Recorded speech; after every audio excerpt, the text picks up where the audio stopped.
Today, we're going to talk about knowing how much money you're going to need when applying for a loan. You'd be surprised how many folks come to me and ask me, and when I ask them, how much money do you need? They say, how much money can you lend me? That's not an answer that an underwriter wants to know or wants to hear. An underwriter always wants to hear or perceive that you've taken the time to do some research, that you've taken the time to analyze exactly what it is, the amount that you need to be able to cover the expenses for your business. There has to be a clear understanding of your needs. That way we can address those needs. There has to be a clear purpose for those funds, right? It's not, hey, I need to borrow funds so that I can invest them in my business. You need to articulate, what is the loan going to finance? What is it? Maybe an expansion of the business? Is it maybe inventory purchase, equipment, operational expenses? You need to have some sort of clarity for the purpose of the funds, what you're going to use them for. So you can show to the underwriter that you've thought this out, right? Here, what is most important is sharing with an underwriter that you've taken the time to actually think about what you're going to use the money for, as opposed to arbitrarily taking the money.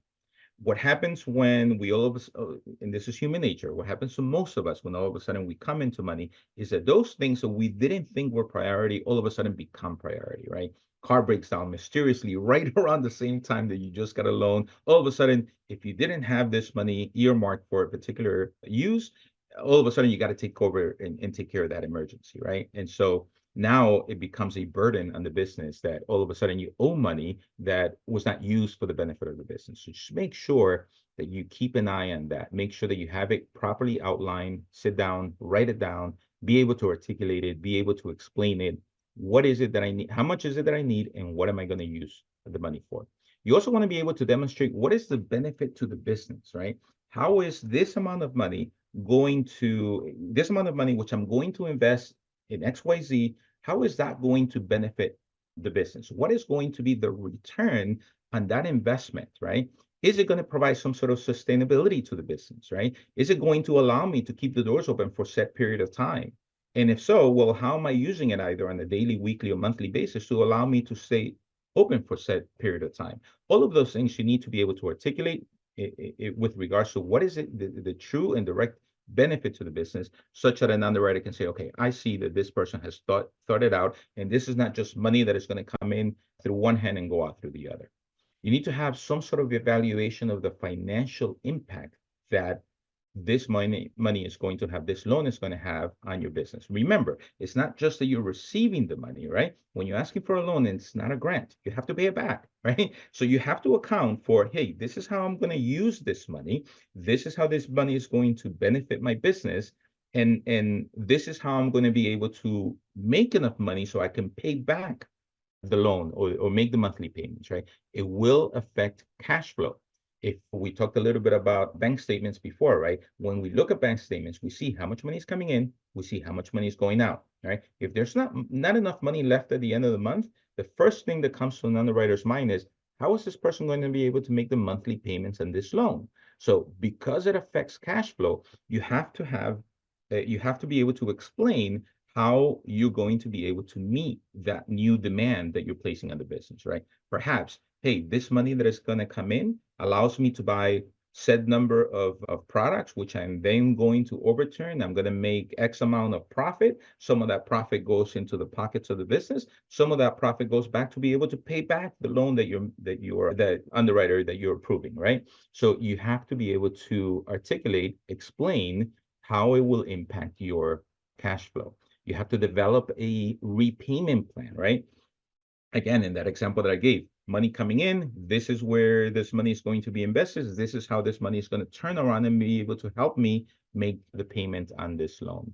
And lastly, be able to explain how this will help your business grow with its credit history, right? So if you're all of a sudden, because of the loan, are able to purchase a higher amount of products, a higher amount of supplies, perhaps with a local creditor, or you're going to pay back a local creditor that has lent you money before, how you should be able to articulate how this makes your business present itself more positively to those creditors so that you would be able to continue growing your business as more and more demand for products and inventory comes into play for your business and as your business continues to grow. And lastly, you have to explore multiple lending options. Okay. Shop around, compare to what's available there. Oftentimes, I have folks come to me and say, hey, I need a loan so that I can buy XYZ in inventory. I'm going to sell that inventory back and make a profit. And from there, I'm going to be able to pay you. What I just explained is actually a loan is not the actual best vehicle for that example. The best vehicle for that example, believe it or not, is a line of credit, not a loan. A loan is something that you would use to be able to purchase equipment. A loan is something that you would use perhaps to invest into marketing, perhaps to grow or change the improvements in your business, maybe buy a piece of equipment like a refrigerator or maybe a truck or whatever it is that you need for your business. That is what you would use a loan for, right? A line of credit would be what you would use as sort of kind of like a credit card. You'd be able to use it, right? Purchase whatever it is you need, make a profit on the a resale of that item that you bought or those items that you bought, be able to immediately recuperate profit, pay back the line of credit and have that line of credit available so that you can use it for other ventures that might come into play for your business, right? So ultimately understanding whether it is a loan that you need or whether it's a line of credit that you need is of most importance. Perhaps you may even go through to an equipment financer so that you could finance the equipment as opposed to in this sort of kind of similar to a loan so that they can provide the financing for you. Oftentimes an equipment vendor may be able to have or may be able to take advantage of some sort of equipment leasing or equipment financing that they may have available where the manufacturer may be willing to perhaps give you a lower rate, or perhaps give you better terms because they want to get rid of the item that they've manufactured, and so they want to sell it. So there's a lot of incentives involved in there. So, GNEC, of course, we're here to help, but for you and for your own profitability and for you as a business owner, you want to make sure that you look at all of these alternatives to see what is best for you. So again, you have to have a clear understanding of your business, what it is that you need, how much is it that you need, and why it is that you need it, so that you can come to a lender such as GNEC and be able to properly articulate what that need is and how is it going to be of benefit for your business. So looking forward to hearing from you and seeing your application come through soon through us.